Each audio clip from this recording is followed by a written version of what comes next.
బిజ్నపల్లి మండలంలో 42% బీసీ రిజర్వేషన్లు చట్టబద్ధత కల్పించుటకై సాధనకు రిలే నిరాహార దీక్ష చేపట్టడం చాలా సంతోషదాయకం. ఇదే స్ఫూర్తితో ముందుకెళ్లాలని డాక్టర్ అజయ్ కుమార్ యాదవ్ గారు జన చైతన్య జాతీయ అధ్యక్షులు వారి సారథ్యంలో ముందుకు దూసుకుపోవడం ఆనందదాయకం.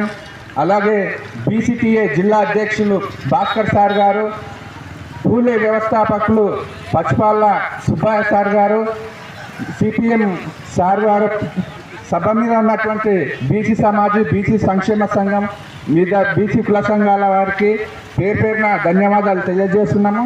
నేను చెప్పేది ఈ వేదిక ద్వారా ఒకటే, పార్టీ జెండాలు వీడాలి, బీసీ జెండాను పట్టుకున్న నాడు మనం హక్కులు సాధించుకునే దిశగా మనం ప్రయాణం చేసి అప్పుడు మనం సాధించుకుని ఈ చట్టబద్ధత 42% కల్పించే దిశగా పోరాటాలు ఉధృతంగా తయారవుతాయని సందర్భంగా ఒకటే చెప్తాను.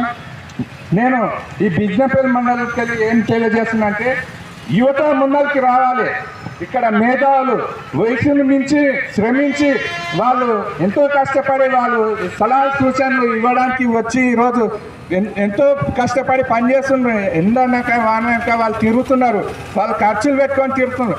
యువత ఎముకలు కుళ్ళిన యువకులారా, మరి మీకు ఏమైంది? చదువుకుంటారు, యూట్యూబ్లో వచ్చినాయి, టెక్నాలజీ పెరిగింది, చంద్రమండలం మీద పోతున్నారు, అన్ని చూసే ఉన్నారు.